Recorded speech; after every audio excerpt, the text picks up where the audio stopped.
Welcome back to the Hall of Fame College Football Podcast.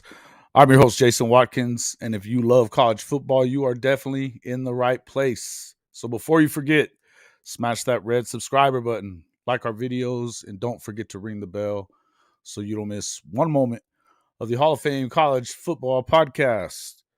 Wanted to thank everybody for jumping in, taking a look at the content that we've been putting out for the last few weeks. We are growing exponentially. We're growing subscribers all the time. Please make sure that you go ahead and sub if you haven't already. Hit that like button. It helps us content creators out tremendously. We've got some amazing content coming to your way both tonight and for the next few weeks, obviously, with everything going on in the transfer portal and recruiting for Oklahoma. There's lots to talk about. So with that, I'm going to bring in this is our insider for Oklahoma recruiting, Mr. Peyton Manning. How's it going? Bud? How are you doing today? Staying busy, Staying busy. Well, yeah, that's because you're worried. You're still defending the country too. You got all kinds of stuff going on. Portal opened up Monday. I guess, a handful to two handfuls, and we're obviously right around that area. So but we were talking before the show, and I look at it as not a huge loss for what we've lost. I actually think we've done a lot better than some of the team. Like A&M is hurting right now. A bit. So we'll see. We'll see where everything falls and dominoes take place at. Yeah, I don't know if you said you did watch the Okie Light video that I put out earlier. They're hurting too. I mean, you're talking about major players on both sides of the football. Starting quarterback, best player on the defense in Mason Cobb. I mean, for as much as A&M seems like they've lost, they're also apparently getting Cobb as well. I know that Oklahoma offered him, isn't that right? Yes. Yeah. They have.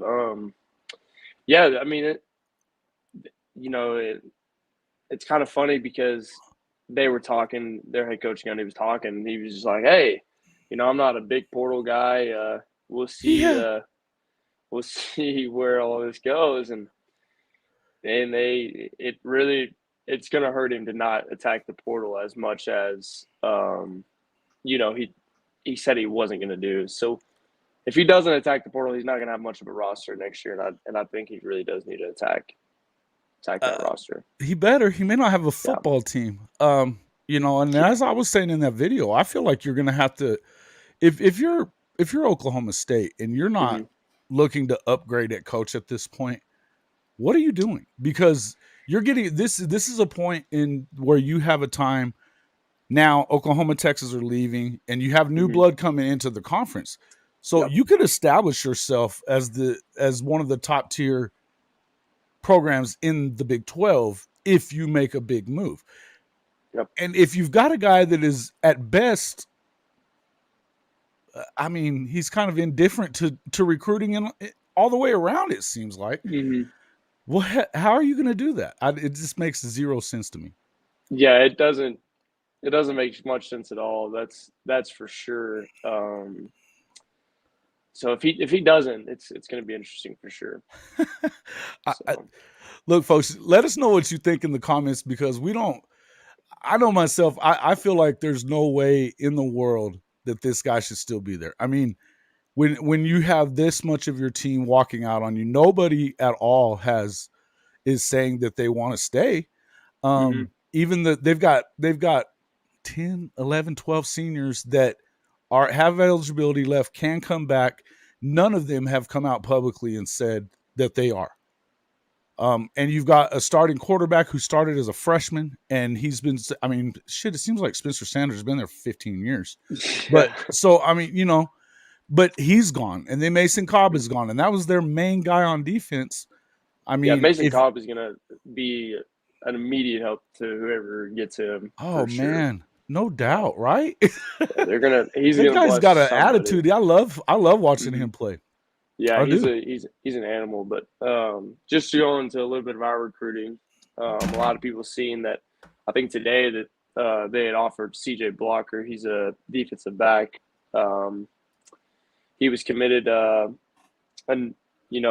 to I forget the school. I'm blanking on the school right now, but he was committed for a while. He decommitted here past couple weeks ago, and then sent an official visit to USC. And then he's actually an OU legacy. His dad played in the late '90s for us. Who So is we this? went in.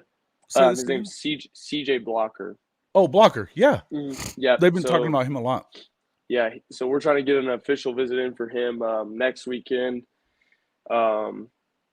Targeting, this week, in-home visits started up, I think last Thursday. So speaking of our targets, Peyton Bowen, they had a really good in-home visit with him.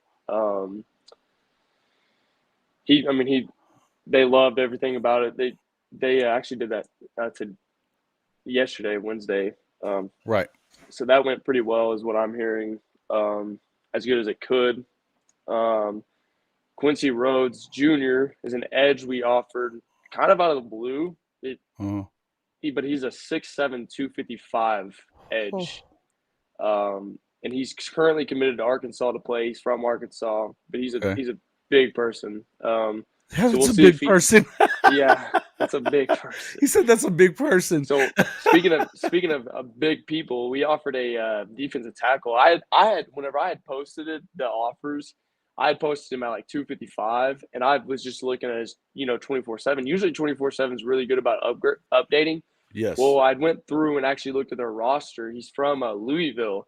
He's actually a 6'6", 300 pounds. His name is Caleb Banks, and he's a big person. So it kind of with the transfer portals, I always look at. I think I was looking at Caleb Banks the other day. Mm-hmm. Yeah, that guy's a monster. Yeah. With the transfer portal, I always tell people, like, okay, we can offer them all we want, but are they going to come take a visit? Because whenever they usually take a visit, that's usually when they're showing, like, hey, like, I'm really interested in coming. Speaking of visits this week, we actually have oh my gosh, no, I wish. Love it, James, love it. I That's wish. awesome. But I always, speaking of visits, we have a really big weekend of recruiting this weekend. We have a pretty long list of recruits coming in. Most notably, a lot of people are pretty happy about the Indiana linebacker and his brother's safety, McCole. The McCole brothers. The McCullough brothers? Yeah, the McCullough brothers. They're going to come in. They're heavily leaned towards Oklahoma right now as we speak. Talk a little bit about that one, because that was the one that they had the visit the other day. Wasn't it, where they went and talked to, and doesn't their dad work for Notre Dame? Yeah, so their dad is the running back coach for Notre Dame. And so Notre Dame fans were ecstatic when talking about him. Whenever that linebacker from Indiana entered the transfer portal, they were all like, "Oh, we're leaning." I had even heard that they were winning that race, and then one morning I woke up and that the linebacker, the safety, he was falling to Oklahoma, like at 5 in the morning, 6 in the morning. It was like crazy. And I woke up and I got a text, and they're like, I actually don't think Notre Dame's leading for them. I think Oklahoma is. And I was like, what? Because it was just a complete 180 of turn of events, because Notre Dame Notre Dame insiders were pretty confident, and then out of nowhere they weren't so confident, because they're a pissy bunch lately, aren't they? Yeah, the McCullough brothers, they want to play together. So if this, by the way, I just confirmed they are visiting together this weekend. They're going to be in town this weekend to visit. So plus we have Joshua Bates, the center that is signed on right now. He's going to be in town. So he's a great pitch and sell person. He's going to sell Oklahoma. And he also, respects boundaries and understands that they have choices. But, there's a lot of people coming into town this weekend, which congratulations to Bates. He made 4-star this morning on the recent updates. So, which was deserving. He's not a 3-star at all. Which also wait, explain that. Bates. So Joshua Bates. Joshua Bates. Joshua Bates. Yeah, he's our center that's signed on. He made a 4-star this morning. He got his 4-star. Nice. Yeah, so he pretty excited about that. And I was saying he deserved it. I mean, he is not a 3-star at all. There was another player. Let me look real quick. Who got their 4 Yeah. stars? While you do that, Mhm. folks, thanks a lot again for joining us. DJ, thanks a lot for subscribing. Also, YouTube, Brian Biswell, we appreciate that, guys. Just running through a couple of these comments real quick while he's looking that up. I'm also glad that they got Stogg to come back. It was kind of a question as to whether he would or not, as far as, after what had happened the last year. But I think that a lot of people believe that just because that portal opens up and people jump in it, that they can, that they're going to definitely go somewhere. It couldn't be further from the truth. So it's a good thing for Stogner and for Oklahoma to have him back in the fold. Also, these Texas A&M guys, I mean, the ones that are going into the portal, which is a bunch of them, and we'll ask you about that here in just a second as well. I saw another big time defensive lineman guy that went in yesterday, right? Did you see that yesterday? Yeah, he was. He was. He has 3 years of eligibility left. I'm blanking his name. I don't think that we've offered him yet. I don't think we've offered. It's Dallas Walker any. the fourth, 6'4", Yes. 330, Nashville, Tennessee. I believe he was he had a lot of offers coming out for sure. But I think Oklahoma was definitely one of his top choices at that point. Yes. That being said, I don't know. Do you know anything about where they are with him? Are they offering him, or is he one of the guys that they may be staying away from? They haven't. They actually, it's kind of interesting because they haven't offered anybody from Texas A&M yet. They haven't. Okay. So I don't know. If they're. I mean, I think that makes some sense, kind of. Yeah, I don't know. If they're staying away from them. Right. But like we talked last week, it all depends on their reasoning for entering the portal, what kind of person they are, and what kind of personality. Because yes, they might be immediate help, but how toxic are they going to make that locker room environment? I think that no matter what you say or what you talk about, and I think that this is the one thing that you have to take from this portal time. And this is a different time in college football. Something that it blew me away hearing this, and I just heard it earlier, but that there's only about a little over 50% of these players that enter the portal. So we're talking about there's over 3,500 guys that have jumped into the portal, which is the most ever. But, since 2018, when all this started, only a little over 50% of these guys end up signing at a new school. There's another 8% that are staying at the school that they originally were committed to, right? Mm-hmm. Where the hell's the other 40% going? They're going home. So we're talking about they are going home. They're done. They're done. These are life decisions that they're making. And this came from Scott Pate. I heard that from him earlier. And he really it kind of drove home the point with me of him saying, "Hey, look, we're talking about life decisions here that these kids are making, and on the basis of, just because they think that there's a lot of reason to go out there." What's up, bud? How you doing? Glad everybody is back here. What about Levis Overton from A&M? Yeah. I haven't seen anything on him. Have you seen anything on Overton? No, like I said, I don't think we've shown, as bad as it sounds, any interest towards any A&M players that are in the portal currently.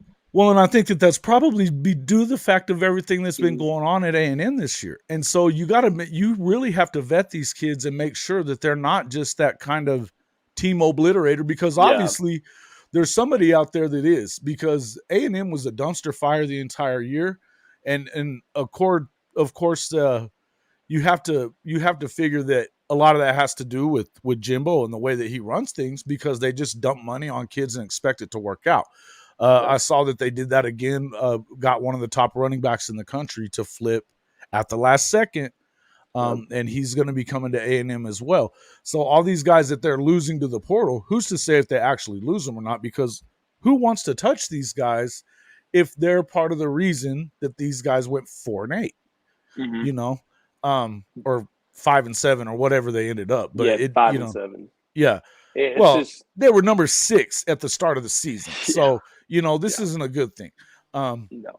But yeah, James, I agree with you. Uh, the only thing I haven't really heard a ton on Overton or anything like that, but yeah, I mean that doesn't mean that he's not interested or he's not out there. It's just that I guess it's not something that they've talked a lot about as far as Oklahoma anyway. And that's the one thing I think you have to remember, like Peyton was saying, they have a very strict way that they're going to do things. Brent Venables doesn't want your problems. You know what I mean? He does not want somebody else's problems. You can't blame him for it. It's one of those things where you kind of have to, yeah, I get it. Yeah, I wouldn't want to deal with it either. And right now, when you're at a time, this is a critical time for your program alone. You can't bring in guys that are not worried about winning football games. They're worried about their money. The money's going to be there for these guys, Whether it's at the college level or the NFL level, it'll be there. It's a lot more at the NFL level for sure. Yeah, and it's going to come. I mean,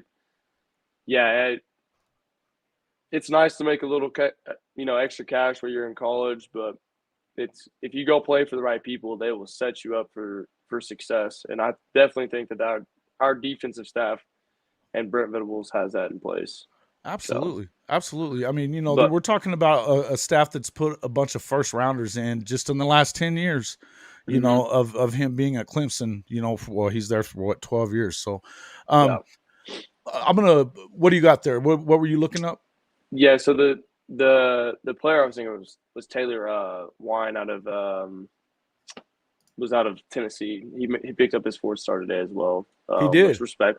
Yeah, he's respectfully deserves it. But I mean the other stuff I have is that Jordan Allen. We talked about him last week. It's the edge from Kansas. He's currently committed to K-State.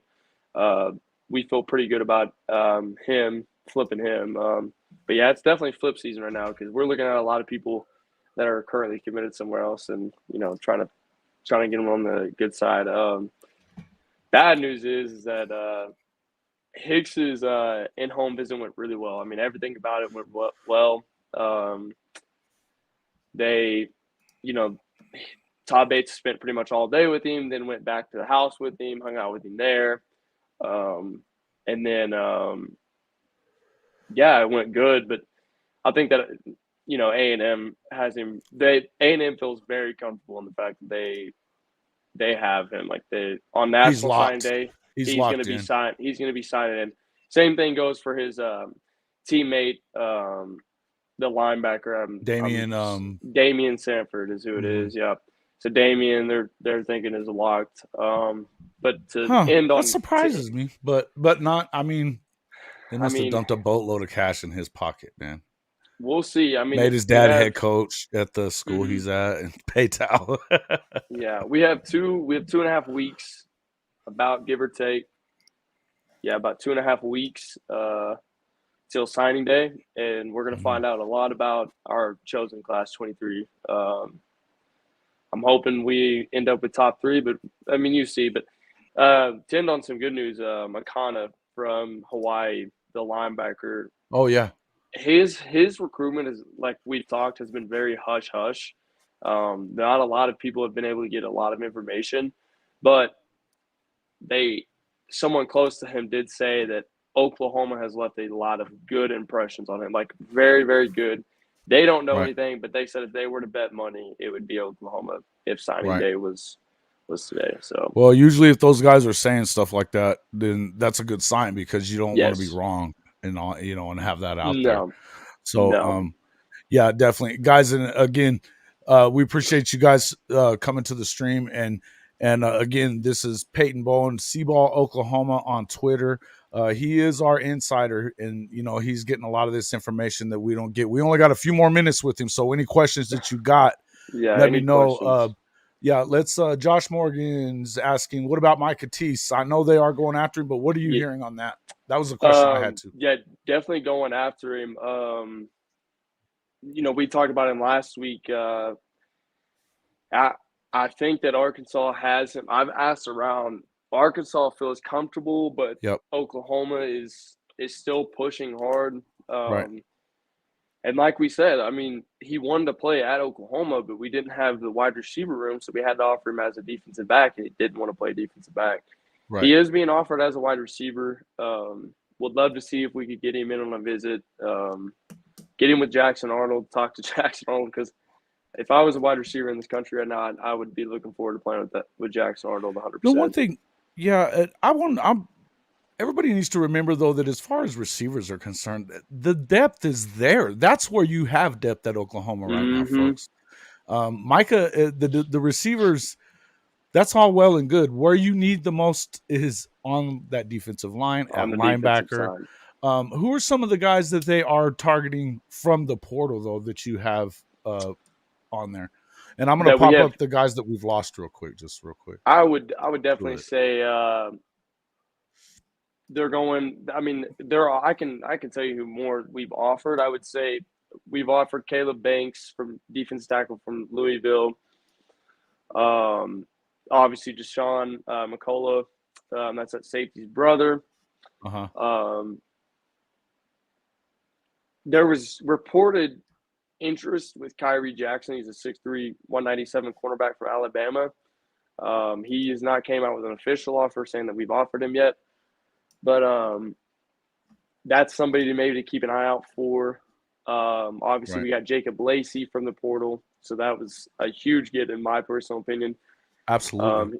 He's going to probably come in and possibly start his first year with us. Let me see. And then Brandon Fisk from 6'5", 300-pound defensive tackle from Western Michigan. Offered him. But the big thing about the portal is, like I said earlier, is are they going to come take a visit? Are they going to come talk to our staff? And that, I mean, because in the portal you can take a couple of visits, but I hope we get some of these guys in and we can see where their mindset is from there. Excuse me. Oh, bless you. Yeah. But offensively, we're trying to catch up to the wide receiver from Kent State. Supposedly Penn State is feeling pretty confident in that scenario, but we're definitely. I'm hearing Colorado on him too, because that's where Sean went. His head coach, and I think he's his first visit. I think his first visit is to Penn State. Right. So that's a big. I think that's a big big factor. But we are trying to play catch up in that recruitment heavily right now. And to pull him would be massive, just for wide receiver experience. It'd be a big coup, and that's the other thing I think that we need to remember as we go through this is I don't think that you can underestimate what Coach Prime is doing at Colorado, and what's about to happen at Colorado. And I kind of agree with what James is saying here, that there's not a ton of exceptional ones that are going to get through every year. And even guys like, I mean, who's to say we haven't heard anything about Theo Weiss, have we, of him going anywhere? He's not necessarily gone. He went into the portal. He went into the portal last year, and he came back anyway. And I feel like that's a possibility again, because as I said, there's a lot of these kids that do not end up going anywhere. And I agree. I know Dante Cephas, is that who you were talking about? Yeah, yes. I know his head coach went there. And you would think that if anything, that's probably what's going to happen is if they talk to him before he locks in to Penn State and signs something, then I would feel like he's the Colorado kid myself. Now, they did. Yeah, who was the kid that they offered from? What's the kid's name from Arizona that they offered? He's a badass. The receiver. Let me see. I have it. Dorian Singer. Yeah, Singer. Yeah, he's a stud, man. Yeah. Matt's talking about him right now. And we also got to think about who we pulled in mid-season as well. Blunkly from Arizona State last year. We pulled in wide receivers from other programs right before the season. They got a little bit of playing time here and there, but I mean it's When just you going to have depth be. from last year's, from the signings last year, you've got, you still got it, the thought being if Marvin Mims doesn't go into the draft, which I think that he could definitely help his draft stock out if he came back another year. I think so. His biggest thing is I think he's gonna look at who they bring back in the portal. I don't think he wants to come back for a 500 season, 8-4. I think he wants to be competitive. That's my personal opinion, and there's been rumblings about it, so we'll see. Right.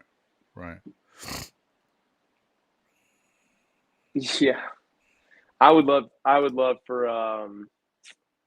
a couple people to take some places, but we'll see. I mean, next week I think we're going to be talking about a completely different topic about how we pulled the Indiana linebacker and the safety that was committed to Cincinnati. I think that we're going to be having so that, that's that the conversation. McCullough brothers, and that's the ones that we were The talking about. McCullough And this is brothers. a big get, because in the fact that freaking their dad is a coach at Notre Dame and they're not going to Notre Dame is surprising to me.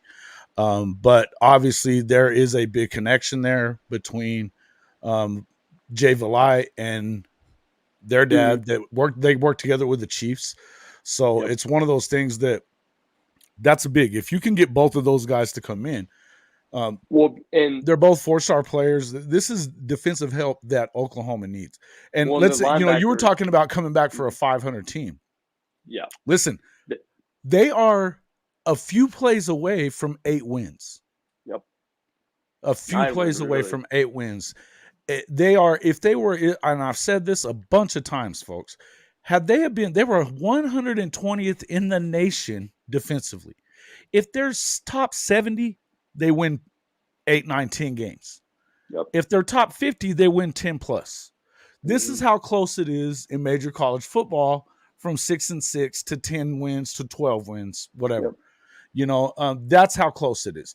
So to everybody who's, the sky's falling crowd out there, and I know most of you folks aren't, but there's this much difference. There really is, that one guy and it also could trend the other way if you get the wrong guy just because of whatever star number he's got next to him and he's a piece of whatever, then you can tank it the other way.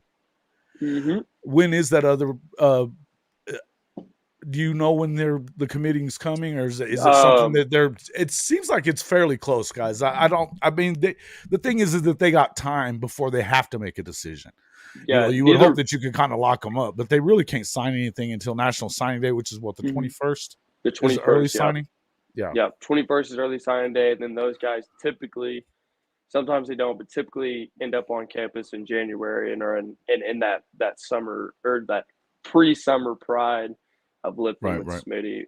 But yeah, I would expect if this weekend goes really well and they are sold and they know that that's where they want to go, I would expect either next week or the week before National Signing Day. Maybe even or just sign the day of it so that they don't have to. Yeah, I mean but it's gonna come. I feel really confident in us getting them to. I think that one's about as locked as it's gonna get. I don't think that you have to. I mean, what else? There's not a whole lot that they would have to do aside from. I mean, they spent the entire day. You had Valai showed up there later, and they had another coach there with them in the morning. Brandon Hall. So I mean, and Brandon Hall does a great job recruiting. I mean, this guy's. I think he's underrated. I think he's definitely under, and so does Valai. These guys have picked up some major recruits throughout their time, and so to me, I feel like this is a situation where these guys are going to end up, the Clemson players. What are you hearing anything about that before I let you go? Now, guys, he's about to have to get out of here, so we're going to go ahead and ask a couple more. There was interest with one of the corners, supposedly Fred Davis. Davis, yes. Yeah, I had heard a report that said that he was ready to head to Norman, the moment he gets offered. But I don't know if he's like I don't know what BV's doing with that situation, because that could be, treading an area he doesn't want to tread in. I posted something that said that someone was like, well, let's see if he goes and poaches his recruits now. And me and you talked last week, and we were like, that's not poaching. It's not really poaching, right? They gave him a year in that new system. They gave him a new with right. the defensive coordinator, and then they decided this wasn't for me. But yeah, the cornerback Fred Davis, and then the Kevin Swint. Yeah, that's Kevin Swint. Oh yeah, Swint. The edge. Supposedly had interest in coming to Norman as well. They haven't got official offers yet, but we'll see where BV goes with that. I would feel like the Clemson guys, those are guys that he doesn't have to, this very first week of the portal, he doesn't have to go. I mean, he can have a text message with them and be like, hey guys, I'm going to get to you. I've got to get these guys. And here's the thing is you got to understand, folks, that this week that's coming up, or that just happened, you've got, high school kids that Peyton Bowen, Matt, you just asked, when does he flip to OU? It could be any time. It could be he could wait until the very end too. I think that he's having to deal with going back and forth with his parents on Notre Dame more than anything. So yeah, that's I told you like 4 weeks ago. It's crazy because Peyton loves Oklahoma, and for the longest time it was Oklahoma and A&M. A&M kind of dropped off, and now it's a race for Notre Dame and Oklahoma. But Peyton's parents, specifically his mom, likes Notre Dame because of the education. She's really huge on education, which you should be. Like that's 100%. And Notre Dame is a prestigious school that provides Ivy League. It's Ivy League. Same type of deal. I've said it this whole time. Your girlfriend can do crazy things, and obviously his girlfriend's coming to Oklahoma. But we'll see. I would not anticipate an announcement. I think it's going to be a signing day thing. I'm not kidding. I think it. And if it's I just think that everybody needs to realize. And yeah, look, his girlfriend is already coming to Oklahoma. He's made at least 40 trips to the school over the since he started getting recruited between the last 2 years. He's always with Jackson Arnold. He hadn't missed a home game, I don't think. No, if he did, it wasn't announced. But yeah, I think it's kind of out of respect to Notre Dame, a Jaron Kanak situation. Right. You respect the class of Notre Dame to not decommit, and then more decommits follow. It's going to be like you're going to have 2 hats on the table, Notre Dame, Oklahoma, and he picks up Oklahoma and puts it on and goes. I think that's what's going to happen too. I don't think that he's going to do that as well. And again, folks, it's easy to to sit here and second guess it or whatever. I mean, in the end, it doesn't really matter what anybody's out there saying. And I think every insider, including Peyton here, everybody's saying the same thing. And it's got a lot of the people at Notre Dame, all these Notre Dame, like the message board warriors, these guys are freaking triggered. Yeah, they're pissed off. Mad. They're mad. Fired up, man. It's actually pretty funny to watch some of that shit. Yeah. And you even see it on Twitter. But guys, again, I want to thank having Peyton come in. I know we've kind of kept you a little longer than what we were supposed to, so we're going to go ahead and let you get out of here. We appreciate you coming in. And listen, folks, make sure that you follow him at Seaball Oklahoma on Twitter. He's got updates just about every day. He's with us every week. He is our insider. We will definitely make sure any questions that you have, just ask him on Twitter. And if they're good enough ones, we'll bring it to the show as well. But appreciate you coming on, Peyton. We will see you here on the next one, man. Have a good one. We'll stay connected. All right, bud. So, all right, guys. Yeah, thanks again, everybody, for all the questions and stuff, and your interaction with Peyton and myself. We've been enjoying that. Obviously, I keep up with a lot of this stuff. He seems to have a database going on in his head, and there's a million things going on in mine. But honestly, it's kind of getting back to some of this stuff with Peyton Bowen. I really feel like. Yeah, they're definitely pissed off, Matt. And that's the thing is they are pissed off. You've seen some of that stuff. I mean, they are just going ham on Oklahoma, which is kind of funny, man. Cheating Oklahoma and this and that and this and that. Yeah, this recruiting stuff is no joke when it comes to that. It's a dog eat dog world.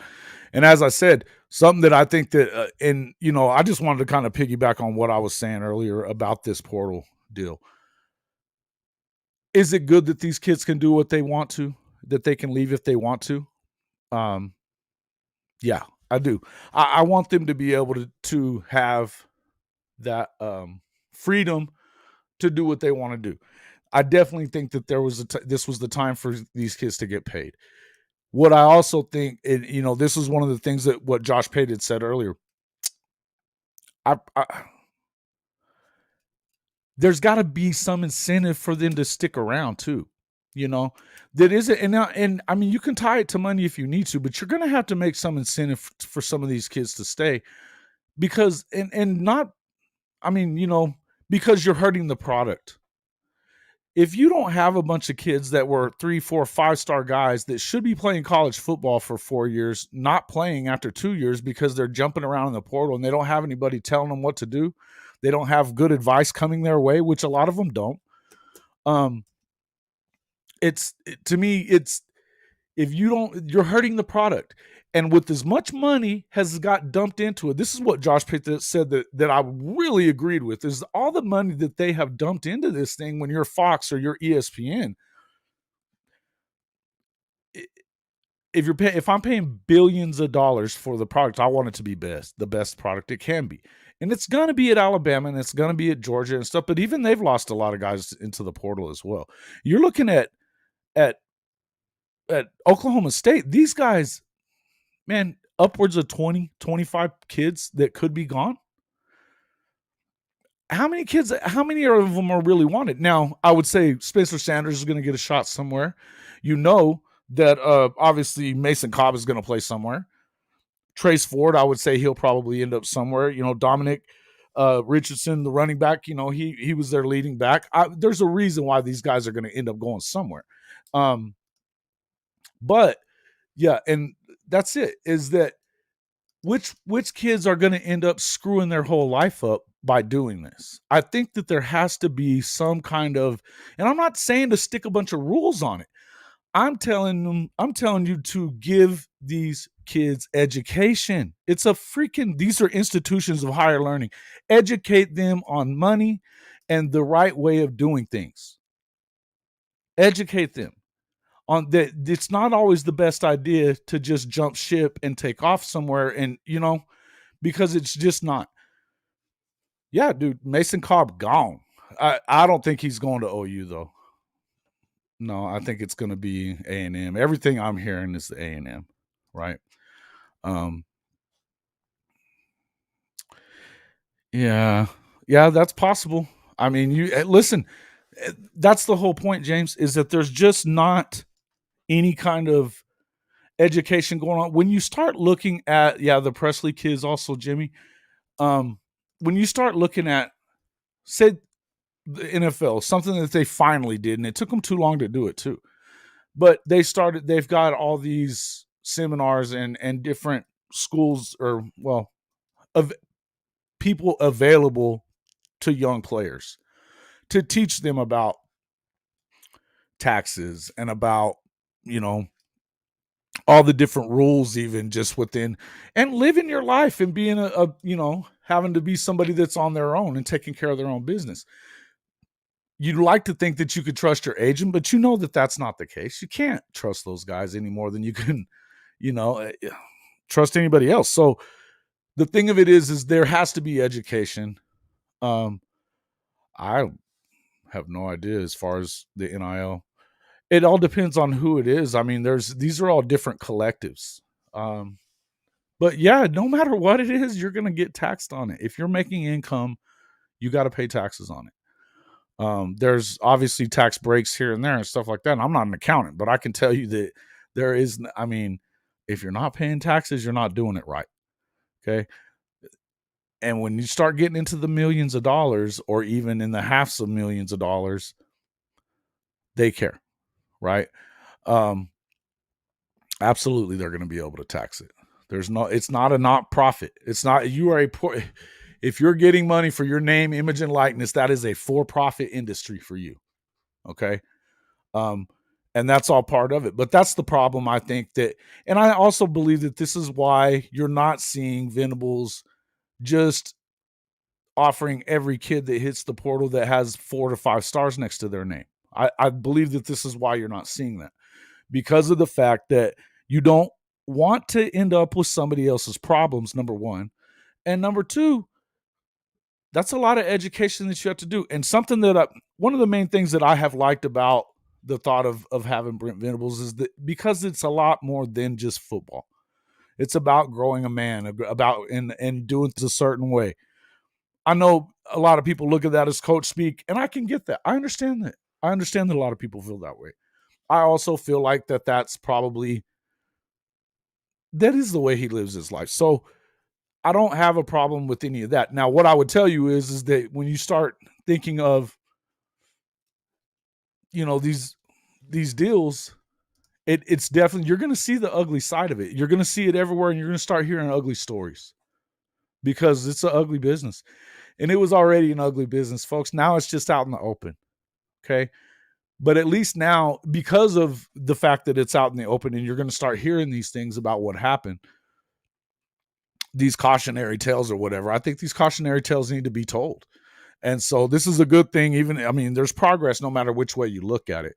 All I would say is that I'd love to see all of these schools move to more, and even at the conference level, that look, we need to help these kids help themselves, because they are still kids. Now they're adults in the eyes of the tax code and everything else. And, and they obviously have the right to make their own decisions. But I think you have to be very careful on who you pick up and who you don't. Yeah, let's see. What else we got here?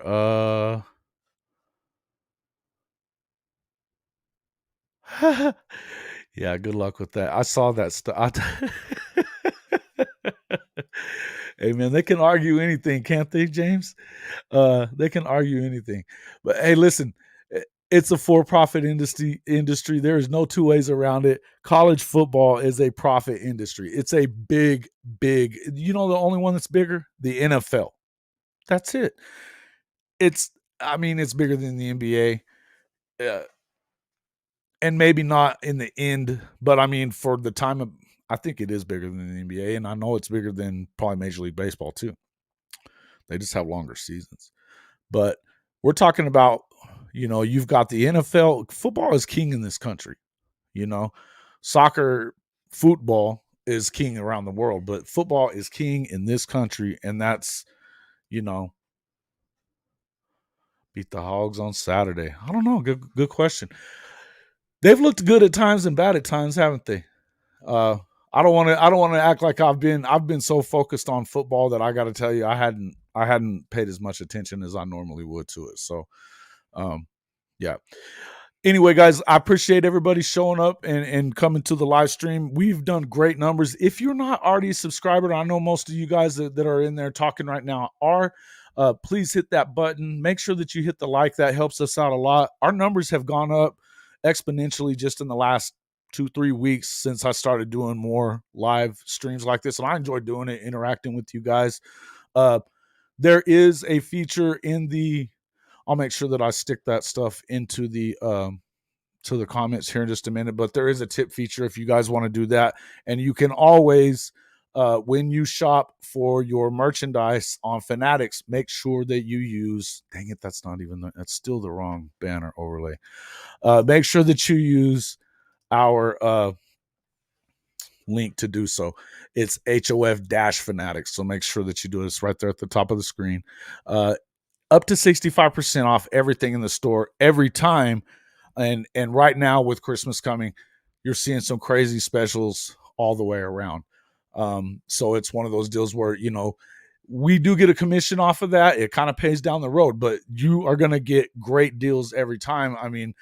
I've used it myself so much lately, just for the simple fact that it's Christmas, and so I'm buying gifts for family members as well. You're saving a lot of money that way as well. So big deal there. So yeah, make sure that you use that anytime that you are buying OU gear, NFL gear, whatever. It's every team around the world. So they're the biggest in the world.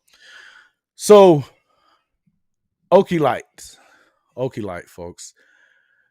This is the whole deal. And it's been weird to me all season. I just wanted to kind of hit you guys up and see what you thought about all this. I don't know how many of you guys saw the video from earlier.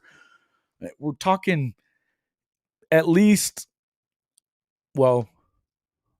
11 guys for sure 12 guys that are for sure in the portal or gone, period. They had added, who was it? CJ Brown and Tyrone Weber. Both of them were first-year players at Okie Light. They're gone. Both of them gone. Not in the portal, just gone from the program for something. Then you also, obviously, you had guys like, Spencer Sanders and Mason Cobb that entered the portal this week. Again, you don't know what's going to happen with these guys, and maybe that some of them could end up back there. And I would guess that Oklahoma State would allow them back. They don't have to, but I would guess that they would because they're going to need them. That being said, because you're also looking at Trace Ford, Dominic Richardson, the Presley brothers. First one is Braylon Presley. He's the young one. Now Brennan has not. He hasn't entered the portal as of yet, but there's not a single senior and he's not a senior yet, but there isn't even a single senior with eligibility that has publicly come out and said that they are going to come back. Not one. What in the hell is going on over there? And all season long, you've got, it was such a weird, and he's kind of been trending this way for the last few years, but what the hell is Gundy doing over there? Even when they lose games, it almost seems like he doesn't care. Well, that wasn't as fun as the last one, stuff like that. Or, the TCU game. They blow a 24-7 lead. TCU did it all year, where they were coming back. But that was the start of that. And, all he says is, well, they outrushed us. They averaged 5 yards a carry, and we just averaged like 3.5. That's not what the hell happened anyway, and we know damn good and well it wasn't. You fell in love with the pass. They outrushed you because you weren't running the football, but there was an issue going on within the team, and he wasn't even addressing it. We're all seeing that from here, and apparently so is the team from within, because you had heard right after, at that point, even the TCU game, where Mason Cobb was pissed off in the locker room, and him and a lot of the guys, but they were talking about him. That even, and that they kind of stuck Spencer Sanders on an island sometime, with him getting hurt and things like that. And then, he would just kind of force his way back in there because he's a gamer, whatever. Who's to say? Obviously, neither one of the other quarterbacks that they had, Gunner, these guys weren't. Yeah, sorry, man. I do the best with that I can with that 405 guy. These guys do the best that they can do as far as the quarterback situations are. But Gunner wasn't ready, and neither one of those kids were ready. So if they were going to win, the only chance they had was Spencer, right? So to me, it's just one of those things where I just feel like I would get rid of this dude, man. You have an opportunity right now, if you're Oklahoma State, to put yourself in a position to win the Big 12 and to be among the elite of that conference. Oklahoma and Texas aren't staying forever. You ought to be glad that you're still playing OU right now. I think that their decision to stop playing Oklahoma is bad for their program, not just money-wise for the game or any of that kind of crap, or for like fans. I think it's bad for Oklahoma State, because they have nothing that they're really having to make sure that they're at least good enough to not get blown out of the damn building by OU every year. And that is a good thing. They may not win the game often, but they win it some, and it matters to them. So it's something for them to push towards. At this point, I think that they just, by default, they believe that they're going to be right up there at the top, because they always have been right under Oklahoma, or Oklahoma and Texas, or Oklahoma, Texas, and Nebraska, or whatever it may have been. Colorado when they were in the league. I'm telling you, if these guys don't figure this out, I feel like they're on they're going to be a bottom feeder still, or at best mid level, unless they bring in somebody who has a little more competitive spirit to him. Because Mike Gundy doesn't, he doesn't, and it amazes me that that's why it just amazes. And the fans don't even hold the guy accountable to this shit. I don't understand it. It would drive me crazy, man. Colorado's going to be another team, a lot of talent. Why do you say that, John? I don't know that I agree with that. I think that they play together at Jackson State. He brought in the right talent, and they're going to have a ton of talent. And I think it's something that Coach Prime is going to have to work with. But the one thing I know is he's taking it very serious, the coaches that he's bringing in. He did the same thing at Jackson. I don't think that he believes for 1 second that he has to be the guy calling plays or doing this or doing that. He's looking at it as a CEO type of situation. I know there's a lot of Dion hate out there, but count me out of that. Okay, count me out of that. I'm not. Do I think he's perfect? No, I don't. But I don't think that he did anything wrong leaving Jackson State, and I don't think that he's doing anything wrong kind of messing with and stirring up the pot in college football. I think it's going to hurt everybody. And it is. Bottom line is, on Sunday, he had 200 different people, as 200 different kids count you in on what, the hate. Well, that's okay. I get it. You can say whatever you want. And here's the thing. I'm not going to be one of the guys that's doing it. But I'm telling you, the guy's going to win, and you don't have to like him, and none of us have to like him. And if it's going to affect the teams that we love, of course you wouldn't. What I would tell you is that those kids are graduating, and if you saw what he said to the Jackson State kids before he left, at least he sat them down. He wasn't Lincoln freaking Riley that just bounces in the middle of the night. He's going to go back and coach them in this Celebration Bowl. He's not just leaving them high and dry like that. And he was telling a lot of them, do not enter the portal. Why did he say it? Because of the stuff I was just talking about earlier, that you're going to end up getting stuck and not having a place to play next season. If you really want to, you got to go where you can actually play. Some kids are where they need to be. Yes, he brought in some NFL type talent to Jackson State, and he'll do the same thing at Colorado and more of it, right? If you're the Pac-12 coaches, you're the ones that should be hating on Prime.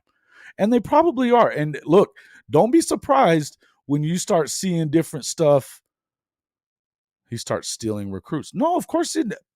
But does that make him different than anybody else, Jimmy? Because they're all stealing recruits from each other. That's the name of the game. Are the Rams going to throw the bag at Lincoln Riley? No. Why would they here's the deal. Lincoln's not a better coach than Sean McVay. I'll tell you that. He's not. What's happening in LA is, and it's rare that you see this, but they kind of mortgage their future for that Super Bowl, right? And the fact is that you've got Matt Stafford has, he has a disc that's pinching on his freaking his spinal cord. He may not ever play again. But they knew that was a possibility. He was new, right? What? Probably didn't dip because he was afraid of a rebuild. Right. No, exactly. Look, I understand why he didn't dip. He left the school. He got a good offer and he left, and people were saying, well, this is the first offer he had and blah, blah, blah, blah, blah. That's fine. That's fine. I'm not saying everything he does is perfect either, because it's not. Yeah, but Jimmy, what do you expect him to be? Okay, yeah, he is. He's also the freaking best cornerback to ever play, right? And he pounds on his chest about that a lot. What I've noticed is, over the time that he's been at Jackson State, and it's been 3 years, not 2, like the Outlaw says, but it's been 3 years. He cares about those kids, man. He does care about those kids. And like I said, what he did when he sat there and talked to them like he was their dad and explained to them what was going on. There was parts of it that he was kind of dogging on the school, and even so was Ashley Robinson. the AD. You would figure he's pissed off. He's not. He's not mad. And he's not going with him to Colorado either. You know, to me, yeah, he's a me guy. Of course he is, but he's also a people person too. He cares about kids. That's something that he's always done. He was the best covered corner there ever has been. Who do you know that was better at covering people down the field than he was? There's guys that have been close. He was the best. You couldn't throw his way. Right.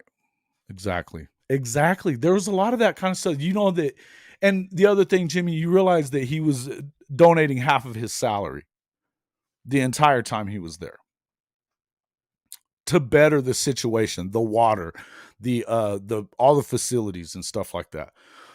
I'm not going to sit here and get into a back and forth about Coach Prime. What I'm going to tell you is that bottom line is the guy flat out is going to he's making a dent in college football. And I would venture to say that most people that hate him are hating him on him because of that, because they're worried about their own schools. And you're going to see a ton of it. Watch.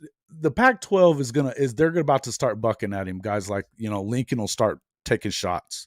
I'm not even putting that one up, bro.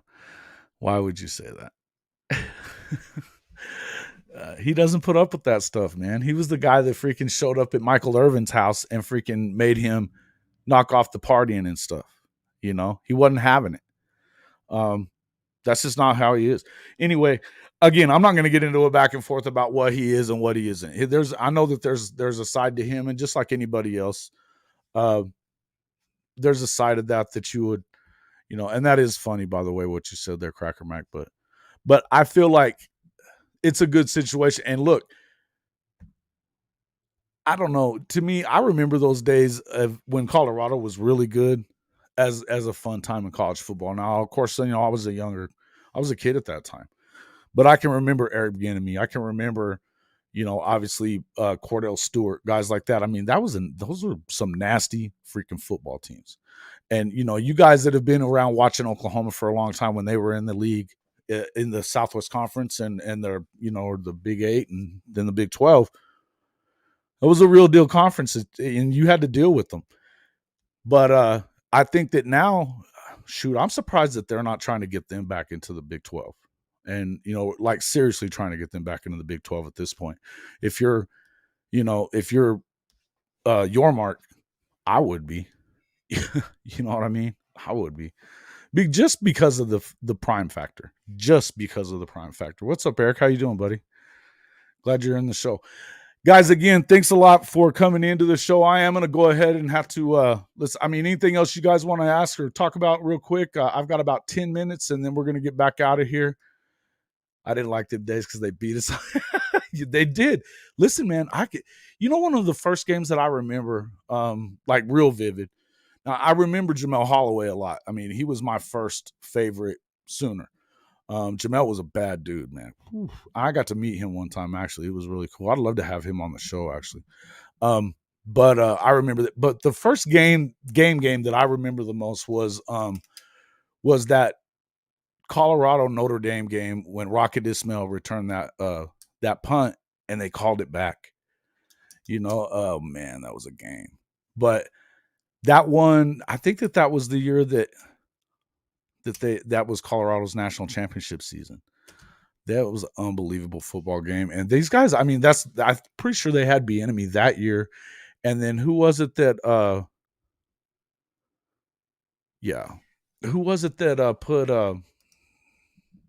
who was their Heisman winner? Was it Salam? No, I forget now. Anyway, I was watching it the other day. Yeah, I think he has too, man. They said he got 200 calls from 4 or 5-star guys, 200 text messages or calls on Sunday alone about wanting to transfer in. He's going to have his pick of players he wants. They're going to turn it around right away. I said the other day I thought 7 games that they could win. I think that's probably the floor. Because he's also, I mean, look, he went out and got he got a head coach from Kent State to be his offensive coordinator. And then he went out and got a big time defensive coach too, Plus, he's got these connections to coaches that are coaching in the league, stuff like that.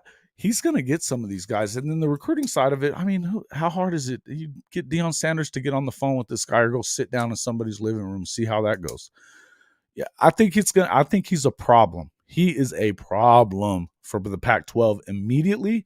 And within 2 or 3 years, he's going to be a national problem. Everybody's going to have to deal with him. You know, he went and got the assistant defensive coordinator from Alabama. He's gone. So, I mean, look, and these kids are already used to hearing these guys talking to them. They've already been these coaches already have relationships with these recruits. So again, and then the other thing about it is, man, you got to look at Shedeur, his son, the quarterback. That kid is a player.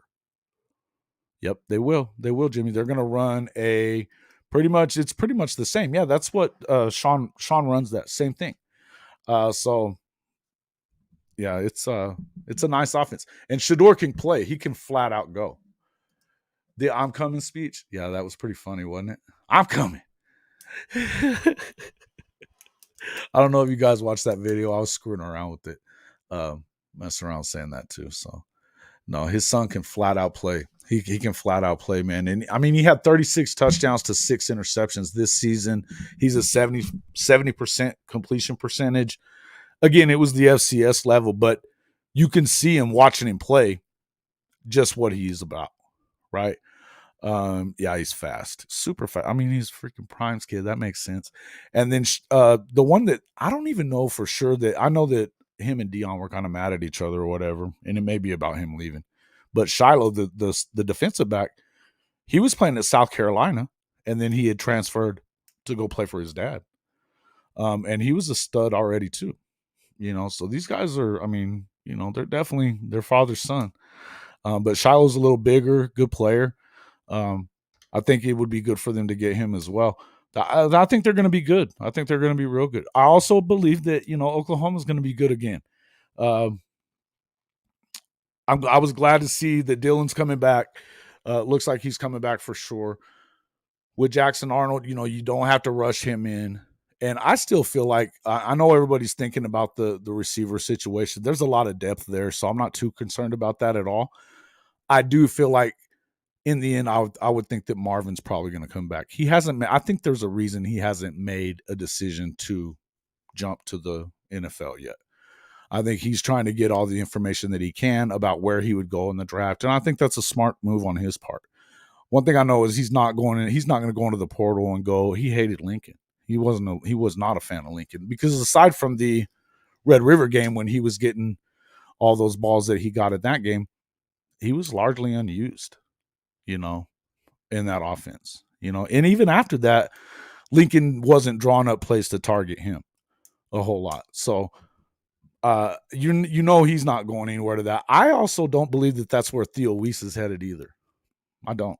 So I still feel like you could end up seeing him come back as well. And again, I don't even if they didn't, it really probably wouldn't matter. Yeah, he's going to have both places. He's going to be able to recruit anywhere he wants. He's Florida, Texas, California. Yeah, I mean, he's been living in Texas forever. He's a Florida kid himself. You know, everybody's going to want to play for him, man. He's played all over the country too. You know, and so again, that's almost like it's already kind of to the point, and I don't know. Obviously, he's going to have to win to continue this. But at this moment right now, it's like everybody would like to play for Nick Saban in Alabama, because you know you're going to win a national championship at some point, probably, or your chances are good.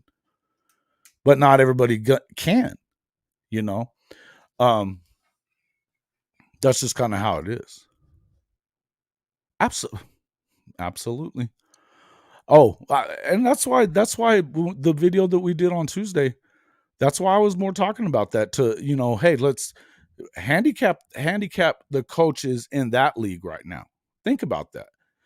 Kyle Whittingham is the best coach in the league, really. But I would also look at, you know, Dan Lanning. I mean, this was his first season as a coach, and they kind of slipped at the end. But I got to tell you, the pedigree of Dan Lanning is the real deal. He's right up there. Chip Kelly, I know that people forget about Chip, but he's a heck of a coach too. And UCLA was a dumpster fire when he got there. They're better. And then you've got, there's a bunch of coaches in that league that are doing very well. The coach at Oregon State, man, that guy, you talk about a program that was in the doldrums. To me, Lincoln's maybe in the top 5. And that's just because he's that good of an offensive coach. But he's that poor at doing the rest of it. When you're always winning by 1 touchdown or 1 score or whatever the hell, because you've got a guy like Caleb Williams that plays Superman for you all the time, it looks good for a while. But I think that the writing is on the wall. And I even think that as much as it's pissing off people to hear it from the USC side, I'm getting all kinds of hate in the comment sections from those guys. And some of it's so bad that you just got to get rid of it. But I got to tell you, if he doesn't have a Superman quarterback, he's not top 5 at all. No, he's not. Yeah, I agree with you right there, Matt. And that's what I'm saying. When you start looking at even the coaches in that league, you got to, and Coach Prime immediately goes there because why? He doesn't try to act like he's the best play caller or this or that. He's going to be a CEO and do what he needs to do to win. That's why you got to worry about him. He's going to out-recruit you, and he's going to put coaches in place that he knows can coach. He doesn't, my kid's the quarterback, so I'm going to call the plays. Nah, this ain't Pop Warner football, bruh. You don't have to do that. And he's not going to do it. So, to me, I don't know that he's top 5 in the league. I think that he's probably around the top 5 in the league because he is a good play caller, right? But I think that they win 5 or 6 games this season, Eric. Yes, I believe that they're a 5 or 6 win team without Caleb Williams, just like Oklahoma was last year without Caleb Williams.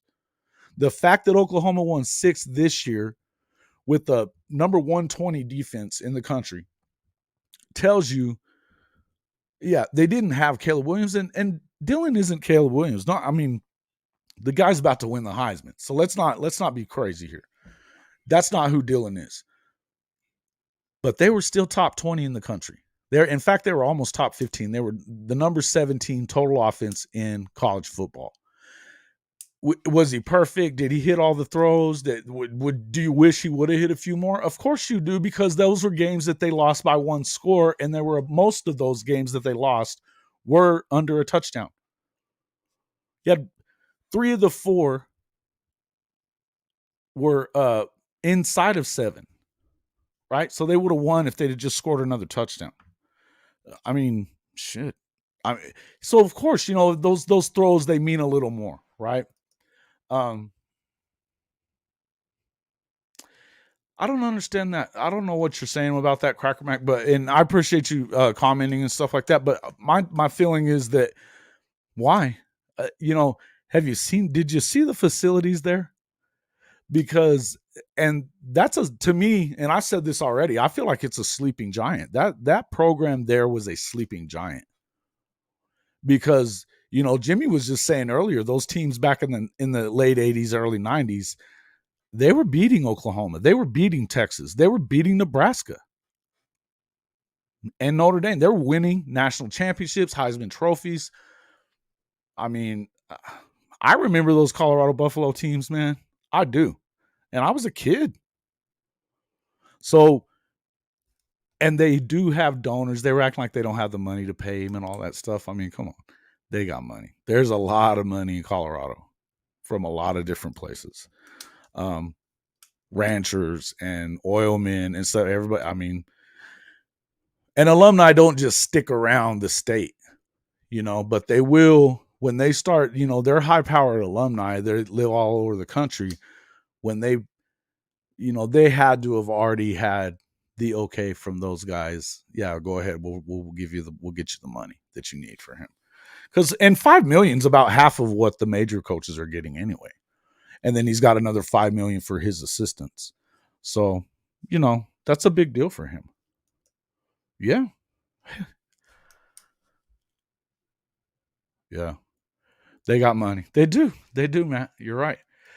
Right now they're not good, but they That's why I said it's a sleeping giant, man. It really is. So it's just a matter of, and these things go in ebbs and flows. You know that. Look at how long it took for Alabama to be. I mean, I remember when Shula's kid was the coach at Bama, and I mean they couldn't wait to get rid of that dude. And I mean he wasn't a terrible coach, but he wasn't great. Yeah. 09 sounds. I think that sounds about right. Something like that. Look, I can. This is to me, I remember them enough that the Colorado that we've seen the last 4 or 5 years is the Colorado that I don't recognize. I don't recognize that. I more recognize the one that was always winning. That was always, you knew you had a fight on your hands whenever you had them. And in Boulder, it gets rowdy there too. Yeah. Mm-hmm. Mm-hmm. Yeah, you had to work. You were working hard on them ranches, them ranch hands. I know that deal. I'm from Oklahoma originally, but lived in southeast New Mexico's ranch land. Ranch and oil field down here. So, yeah, I know all about that. So there's a lot of work there. Yeah, they were bad. Yeah, they were bad, Jimmy, real bad. Boulder is a fantastic college town too. See, I appreciate that. Beautiful place, Colorado. My son was living there for a couple of years. He moved back to Vegas, but he was in. I love Colorado, man. It's a beautiful place. It's an expensive place to live, but it's been, that's God's country there, man. Beautiful place. And that's, I mean, if you watched any of that first day I was watching, the tour that they gave Coach Prime and all that stuff, their facilities are unreal. When you look at the Switzer Center, is about to be the same kind of thing. Driving cattle, huh? Nice. Yeah, I don't do horses, so that's pretty cool though. Yeah, I don't know, man. I feel like this is a big deal for them now, because again, that's the Colorado I recognize and I can relate to, is when they were good. You know what I mean? This 1-11 Colorado doesn't seem right to me. It's just weird to me. So, they made a big splash there. It's good for them. I'm glad that they did. It's good for college football, man. It's good for college football. I don't care who you are. And the thing is we don't have to, and not everybody has to like Coach Prime. Who cares? That's okay. It doesn't mean he's not good for college football. The villains are part of it. The villains are part of it. Not that I think that he's a villain. I'm not calling him one, but the villainous side for you, if you're an Oklahoma fan and you're having to deal with Colorado, or you're a USC fan and you're having to deal with Colorado or whatever, then he's the villain. That's part of what makes college football great. Guys, I appreciate everybody coming in to the show tonight. I'm going to go ahead and call it for tonight. Again, if you're not already a subscriber, please go ahead and hit that button. Hit the subscriber button. Make sure that you like the video on the way out. And shop at our Fanatic store. The deal is up there at the top, bit.ly/HOF-Fanatics. Also, you can actually tip us if you want to. That'll be in the description there as well. Thanks a lot, guys, for coming in. I'll see you on the next show.